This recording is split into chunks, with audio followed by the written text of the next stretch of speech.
नमस्कार मित्रों, स्वागत है आप सबका मेरे YouTube चैनल पर। मैं वंदना सुखवाल आज आपके लिए लेकर उपस्थित हूँ एक और नया वीडियो, जिसके अंतर्गत हम देखेंगे बौद्ध धर्म।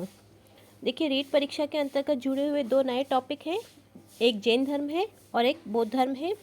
तो जैन धर्म का वीडियो मैंने पहले ही अपलोड कर दिया है और उससे संबंधित लिंक भी डिस्क्रिप्शन में दिया हुआ है, तो आप जाकर उस वीडियो को देख सकते हैं।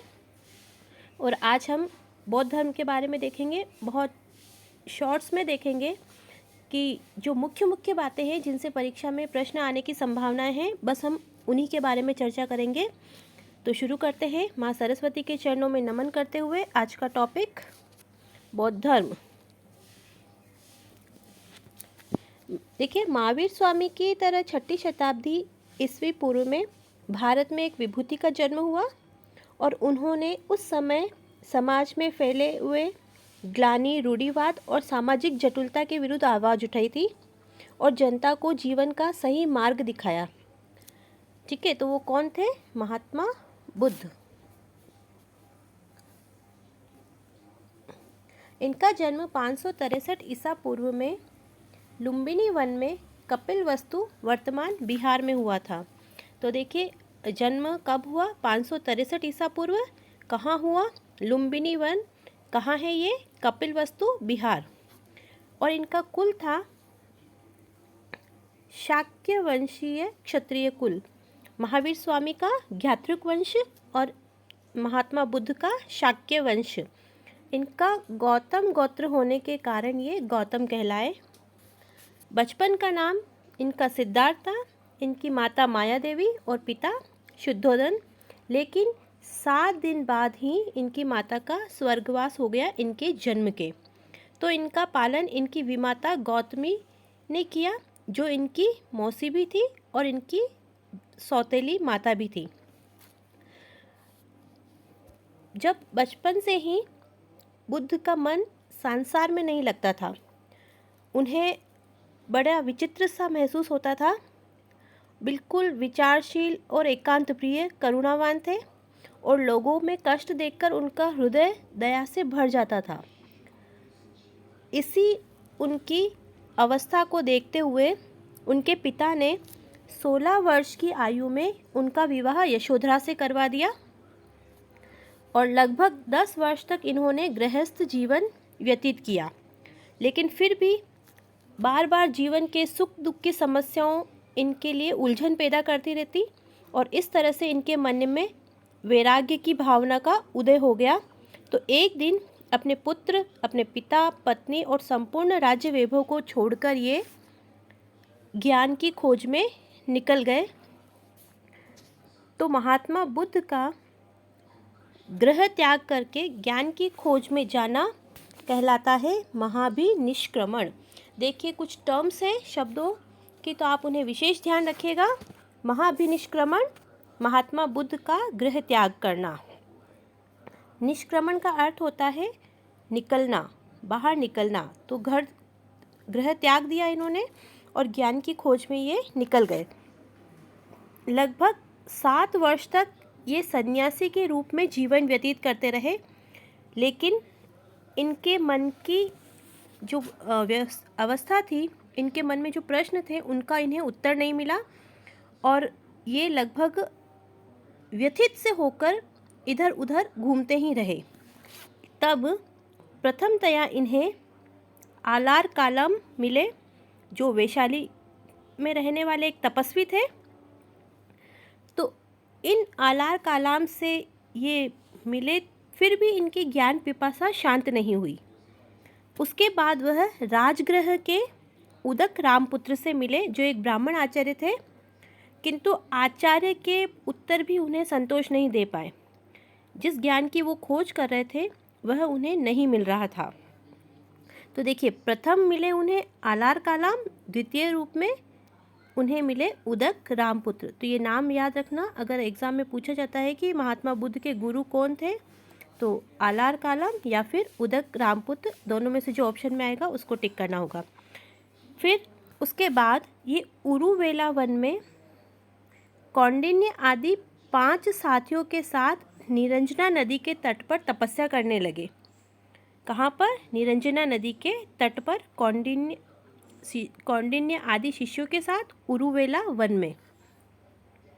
लेकिन क्या हुआ कि इस तपस्या से भी इन्हें ज्ञान की प्राप्ति नहीं हुई, तो इनके पांचों साथी इन्हें त्याग कर चले गए। उसके बाद भी ये विचलित नहीं हुए और इन्होंने कठोर तपस्या करने का निर्णय लिया। तो इन्होंने एक पीपल के वृक्ष के नीचे ध्यान अवस्था में बैठ गए और उसके बाद 7 दिन के बाद वैशाख पूर्णिमा को इन्हें आंतरिक ज्ञान का बोध हो गया। इनके सारे प्रश्नों के उत्तर इन्हें मिल गए और ये सिद्धार्थ बन गए बुद्ध।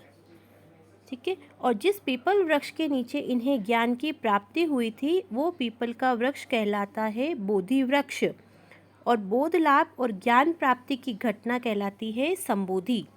तो ये टर्म्स हैं जिनको याद रखिएगा: महाभिनिष्क्रमण, महापरिनिर्वाण, संबोधि। कुछ टर्म्स आती हैं जो अलग अलग हर धर्म में होती है, तो इनसे संबंधित प्रश्न बनते हैं। अब जब इन्हें ज्ञान की प्राप्ति हो गई तो इन्होंने अपने ज्ञान का प्रसार करने का निश्चय किया। तो इन्होंने सबसे पहले उपदेश जो दिया वो 2 बंजारों को दिया जिनका नाम था तपस्सु और मलिक। तो इन्होंने बोध गया में प्रथम उपदेश दिया 2 बंजारों को, तपस्सु और मलिक नाम के। उसके बाद ये सारनाथ में अपने 5 साथियों के संपर्क में आए और उन्हें अपने ज्ञान की धर्म के रूप में दीक्षा दी। इन्हें ज्ञान प्राप्त हुआ और फिर इन्होंने उसे धर्म के रूप में प्रवर्तित किया। तो ये घटना कहलाती है धर्म चक्र प्रवर्तन।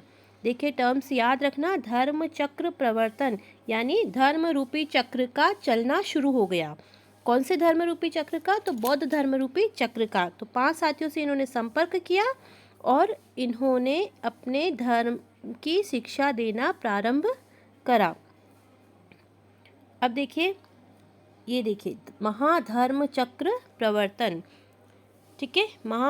महाभिनिष्क्रमण, सिद्धार्थ के गृह त्याग की घटना, संबोधि, ज्ञान प्राप्त होना, महाधर्म चक्र प्रवर्तन यानी अपने ज्ञान का धर्म के रूप में उपदेश देना, दीक्षा देना। अब उसके बाद इन्होंने सारा जीवन ज्ञान का प्रसार करने में लगा दिया और 80 वर्ष की आयु में 483 ईसा पूर्व कुशीनगर, गोरखपुर, उत्तर प्रदेश में इन्होंने शरीर का त्याग किया।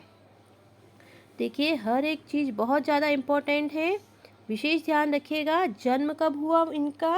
563 ईसा पूर्व में, और मृत्यु कब हुई? 483 ईसा पूर्व में। कितने वर्ष की आयु में? तो 80 वर्ष की आयु में। ठीक है। उसके बाद ये जो घटना है इनके शरीर त्याग की, इन्होंने शरीर त्याग करा और निर्वाण की प्राप्ति की अर्थात मोक्ष की प्राप्ति करी।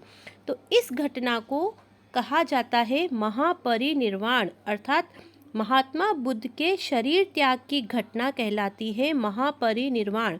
तो हमारे सामने 4 टर्म्स आ गई है: महाभिनिष्क्रमण, संबोधि, महाधर्म चक्र प्रवर्तन और महापरिनिर्वाण। इनके अर्थ पूछे जा सकते हैं या यूँ भी पूछा जा सकता है कि ये किससे संबंधित है। घटनाओं के मेल से भी बताना पड़ता है। जैसे महाधर्म चक्र प्रवर्तन है तो अपने ज्ञान की धर्म के रूप में दीक्षा देना, महाभिनिष्क्रमण बुद्ध के गृह त्याग की घटना, ज्ञान प्राप्त होना, संबोधि, और महापरिनिर्वाण अर्थात शरीर त्याग, मोक्ष प्राप्त करना। अब देखिए इनके जो दार्शनिक चिंतन का आधार क्या था वो देखते हैं। इन्होंने 4 आर्य सत्य बताए हैं। आर्य सत्य कौन कौन से हैं? देखिए वहाँ त्रिरत्न है, यहाँ 4 आर्य सत्य है। वहाँ कहाँ? जैन धर्म में त्रिरत्न जैन धर्म में, और यहाँ 4 आर्य सत्य है। तो आर्य सत्य कौन कौन से हैं? सबसे पहला सत्य है कि संसार दुखमय है, अर्थात संसार में जन्म मरण, संयोग वियोग, लाभ हानि आदि सभी दुख ही दुख है। दूसरा है दुख का कारण, अगर ऐसा दुख है तो दुख का कारण भी होगा। तो कारण क्या है दुख का? मनुष्य की तृष्णा, लालसा, अर्थात सभी प्रकार के दुखों का कारण तृष्णा है, वासना है, क्योंकि हम जो चाहते हैं वो नहीं मिलता है, और जब नहीं मिलता है तो दुख होता है। इसी प्रकार से तीसरा आर्य सत्य बताया इन्होंने, दुख का दमन। तो तृष्णा और लालसा का दमन करने से ही दुख का क्या हो जाएगा? है दमन हो जाएगा। अर्थात यदि हमारी कोई इच्छा है, हम उसे दबा देते हैं तो उससे संबंधित कष्ट भी हमें नहीं होता है। फिर इन्होंने दुख के निरोध का मार्ग बताया कि किस प्रकार से हम दुखों को रोक सकते हैं। तो जो मार्ग इन्होंने बताया उसे अष्टांगिक या मध्यम मार्ग कहते हैं। तो दुखों पर विजय प्राप्त करने का जो मार्ग बताया महात्मा बुद्ध ने, उसे अष्टांगिक मार्ग कहते हैं या मध्यम मार्ग कहते हैं। अब ये मध्यम मार्ग कौन सा है? तो ये 8 उपाय इन्होंने बताए हैं मध्यम मार्ग के, जो जीवन यापन का बीच का रास्ता है। और बीच का रास्ता अर्थात न तो ज़्यादा कठोर तपस्या और न ही अत्यधिक वासनाओं में लिप्त रहना, इसके बीच का मार्ग चुनना, यानी गृहस्थ जीवन में रहते हुए भी अपने आप पर नियंत्रण रखते हुए धर्म का पालन करना। जैन धर्म में तो तपस्या पर, कठोर तपस्या पर बल दिया गया है, लेकिन यहाँ पर मध्यम मार्ग का प्रवर्तन किया गया महात्मा बुद्ध के द्वारा।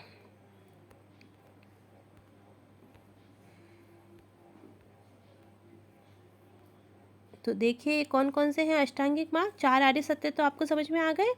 संसार दुखमय है, दुख का कारण तृष्णा है, दुख दमन लालसा का दमन करने से होगा, और दुख का निरोध अष्टांगिक मार्ग के द्वारा संभव है।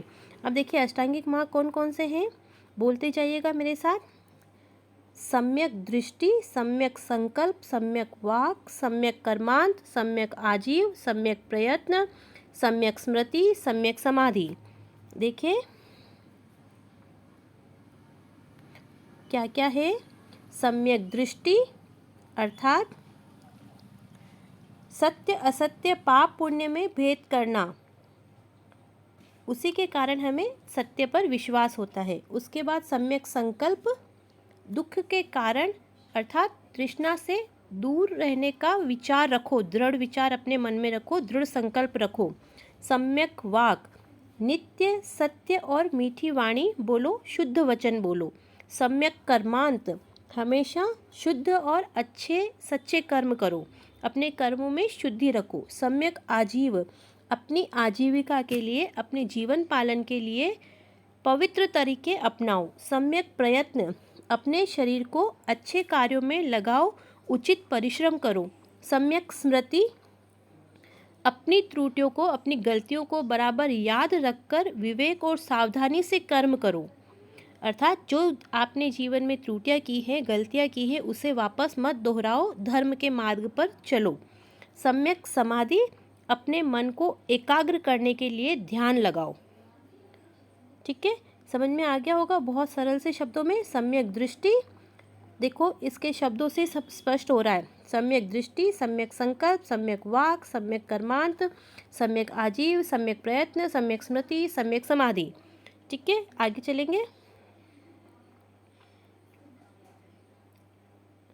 अब इन्होंने शील और नैतिकता पर बल दिया है, अर्थात अपने आचरण में शालीनता और नैतिकता, पवित्रता पर बल दिया है। उसके लिए इन्होंने 10 नियम बताए हैं। तो ये 10 नियम देखे कौन कौन से हैं। ऊपर जो दिखे थे वो तो अष्टांगिक मार्ग थे, 8 जिन्हें मध्यम मार्ग कहा जाता है, और 10 इन्होंने नियम बताए हैं। तो सत्य, अहिंसा, अस्तेय, अपरिग्रह, ब्रह्मचर्य। सत्य, अहिंसा, अस्तेय, अपरिग्रह, ब्रह्मचर्य। देखिए ये 5 तो जैन धर्म में भी थे, है ना, ये 5 जैन धर्म में भी थे। इसके अलावा 5 कौन कौन से, वो आपको भी याद रखने पड़ेंगे, दोनों में सेम ही है। देखते हैं। सत्य, झूठ का परित्याग। अहिंसा, हिंसा न करना। अस्तेय, चोरी नहीं करना। अपरिग्रह, वस्तुओं का संग्रह नहीं करना। और ब्रह्मचर्य, भोग विलास से दूर रहना। तो ये 5 तो गृहस्थ और उपासकों दोनों के लिए अनिवार्य थे। ये 5 नियम जो थे वो गृहस्थियों के लिए भी और उपासक और तपस्वियों के लिए भी अनिवार्य थे। लेकिन आगे जो 5 नियम इन्होंने और बताए, वो 5 नियम उपासकों के लिए अनिवार्यतः थे, गृहस्थियों के लिए नहीं। अपनाना तो था लेकिन अनिवार्यतः नहीं थे। कौन कौन से देखते हैं। ये देखिए, नृत्य और ज्ञान का त्याग। अगर आप भिक्षुक बन जाओगे तो नृत्य और ज्ञान से आपको क्या लेना देना? तो नृत्य और ज्ञान का त्याग, सुगंधित पदार्थों का त्याग, असमय भोजन नहीं करना, कोमल शैया का त्याग, कामिनी कंचन का त्याग। तो देखिए 10 शील कौन कौन से हैं? सत्य, अहिंसा, अस्तेय, अपरिग्रह, ब्रह्मचर्य, नृत्य और ज्ञान का त्याग, सुगंधित पदार्थों का त्याग, असमय भोजन नहीं करना, कोमल शैया का त्याग और कामिनी कंचन का त्याग। ये 10 शील महात्मा बुद्ध ने बताए हैं। शील अर्थात आचरण के नियम। तो देखिए 4 आर्य सत्य है, अष्टांगिक मार्ग में मध्यम मार्ग जिसे कहते हैं, 8 उपाय बताए हैं और सदाचार के 10 नियम बताए हैं। आगे देखेंगे। अब देखिए महात्मा बुद्ध के सिद्धांत। तो महात्मा बुद्ध ने तर्क पर अत्यधिक बल दिया और इन्होंने रूढ़िवाद का तर्कयुक्त खंडन किया। अगर इन्होंने किसी भी चीज़ का विरोध किया है तो उसके लिए इन्होंने उचित तर्क दिया है कि अगर आप ऐसा कर रहे हो तो इसके पीछे कारण क्या है कि हाँ ऐसा कर रहे हैं, और अगर नहीं कर रहे हैं तो उसके पीछे क्या कारण है कि नहीं कर रहे हैं। तो इस प्रकार से उन्होंने तर्क पर अत्यधिक बल दिया है। अंधश्रद्धा का उन्होंने खंडन किया है। अंधश्रद्धा का अर्थात आप जो मान रहे हो केवल उसे अपने अनुभवों के आधार पर मानो, कोई कह रहा है इसलिए मत मानो। फिर वेदों की प्रामाणिकता का खंडन किया है इन्होंने कि वेद प्रामाणिक नहीं है। ईश्वर को ये सृष्टिकर्ता नहीं मानते हैं। आत्मा की अमरता में ये विश्वास नहीं करते हैं कि आत्मा अमर नहीं है। देखिए बिल्कुल विपरीत है जैन धर्म के और वैदिक साहित्य के। उसके बाद देखिए कर्म के सिद्धांतों पर बल। कर्मवाद पर ये बल देते हैं कि मनुष्य जैसा कर्म करता है उसी के अनुसार उसे फल मिलता है। पुनर्जन्म में विश्वास करते हैं, परंतु पुनर्जन्म आत्मा का नहीं अहंकार का होता है। देखिए पुनर्जन्म के कर्मवाद पे फल इन्होंने जोर दिया है, लेकिन कर्मवाद को पुनर्जन्म का कारण नहीं माना है। इन्होंने ये नहीं माना कि कर्मों के कारण हमारा जन्म होता है। हमारा जन्म क्यों होता है? क्योंकि हमारा अहंकार कहीं ना कहीं जीवित रहता है, तो उस अहंकार के कारण हमारा पुनर्जन्म होता है, हमारे कर्मों के कारण नहीं। कर्मवाद को तो मानते कि हाँ कर्म करने चाहिए, श्रेष्ठ कर्म करना चाहिए, जैसा कर्म करेंगे वैसा फल भोगना पड़ता है, लेकिन पुनर्जन्म कर्म के कारण नहीं होता है। पुनर्जन्म होता है मनुष्य के अहंकार के कारण। जन्म आत्मा का नहीं अहंकार का होता है।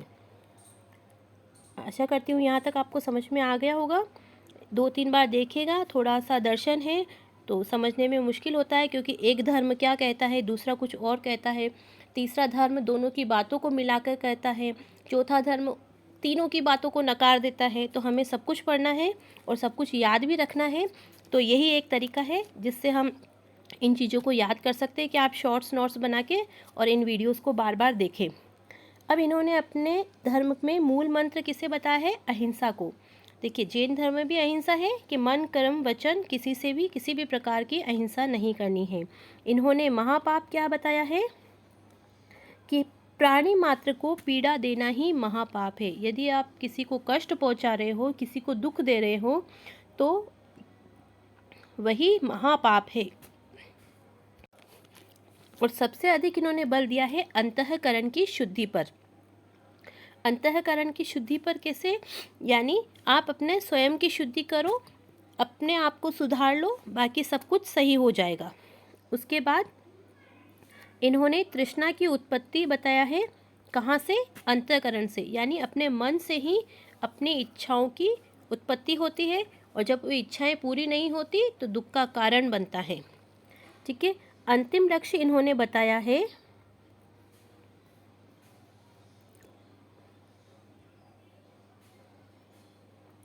अंतिम लक्ष्य क्या बताया है? जीवन का निर्वाण या मोक्ष प्राप्त करना।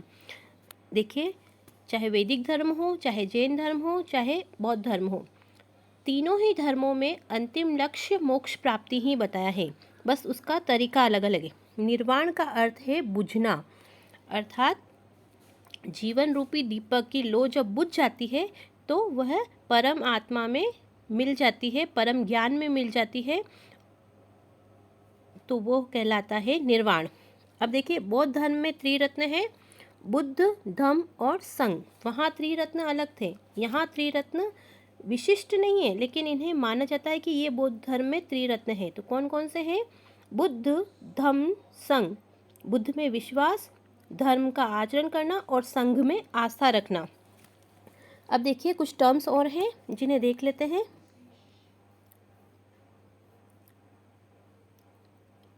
दो तीन बार देखिएगा। जातक कथाएं, इससे संबंधित प्रश्न लगभग पूछा ही जाता है।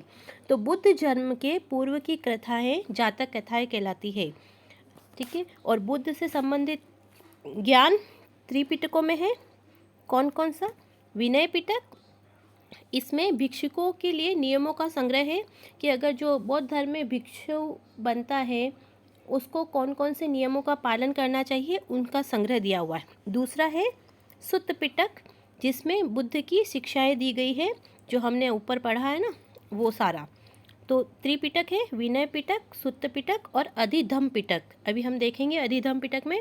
दो देख लीजिए पहले। विनय पिटक में भिक्षुकों हेतु नियमों का संग्रह और सुत्त पिटक में बुद्ध की शिक्षाओं के बारे में बताया गया है। जातक कथाएं बुद्ध धर्म के पूर्व जन्म की कथाएं। तो पूछा जाता है कि निम्न में से त्रिपिटक में सम्मिलित नहीं है, तो वो त्रिपिटक में एक और कुछ भी दे देगा ऑप्शन में और वो पूछा जाएगा, वो देगा बौद्ध धर्म से संबंधित ही। आगे देखेंगे। देखिए अधिधम्म पिटक,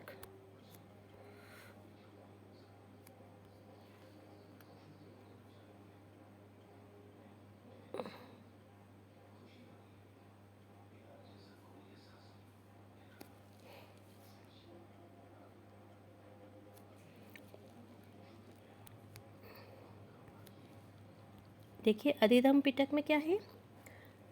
अधिधम्म पिटक में दर्शन, सांसारिक ज्ञान के विषयों के बारे में बताया है। सुत्त पिटक, विनय पिटक और अधिधम्म पिटक। तो विनय पिटक में तो बौद्ध भिक्षुकों के लिए नियम, सुत्त पिटक में महात्मा बुद्ध की शिक्षाएं और अधिधम्म पिटक में दर्शन बताया है सांसारिकों के लिए, जो उनके लिए उपयोगी है। अब देखिए बौद्ध धर्म में चैत्य किन्हें कहा जाता है? तो जो पूजा के स्थल होते हैं, पूजा स्थल, इन्हें चैत्य कहा जाता है। चैत्य अर्थात पूजा स्थल। विहार, भिक्षुकों के निवास स्थान विहार कहलाते थे। स्तूप, बुद्ध की अस्थियों अवशेषों पर मिट्टी व ईंटों से निर्मित अर्ध गोलाकार टीले स्तूप कहलाते हैं। चैत्य, विहार, स्तूप। और देखिए बौद्ध धर्म के जो ग्रंथ हैं उनकी अधिकांशतः भाषा है पाली भाषा, ठीक है। सुत्त पिटक के 5 निकाय बताए गए हैं: दीर्घ निकाय, मध्यम निकाय, संयुक्त निकाय, अंगुत्तर निकाय और खुद्दक निकाय। दीर्घ, मध्यम, संयुक्त, अंगुत्तर और खुद्दक निकाय। अगर पूछे तो प्रश्न इससे भी बना सकते हैं कि निम्न में से सुत्त पिटक का भाग नहीं है, कुछ भी दे सकता है। और देखिए ये अंगुत्तर निकाय हम पहले भी पढ़ चुके हैं, जिसके अंतर्गत 16 महाजनपदों का भी उल्लेख किया गया है। तो ये सारी फैक्चुअल चीज़ें थी जो मैंने इसमें सम्मिलित की है। आशा करती हूँ कि आपको वीडियो पसंद आया होगा। पसंद आया हो तो इसे लाइक कीजिए, शेयर कीजिए और मेरे चैनल को सब्सक्राइब कीजिए। वीडियो को पूरा देखने के लिए बहुत बहुत धन्यवाद। एक बार फिर से रिक्वेस्ट करूँगी, प्लीज़ लाइक कीजिए, शेयर कीजिए और चैनल को सब्सक्राइब कीजिए। जय भारत, जय हिंद।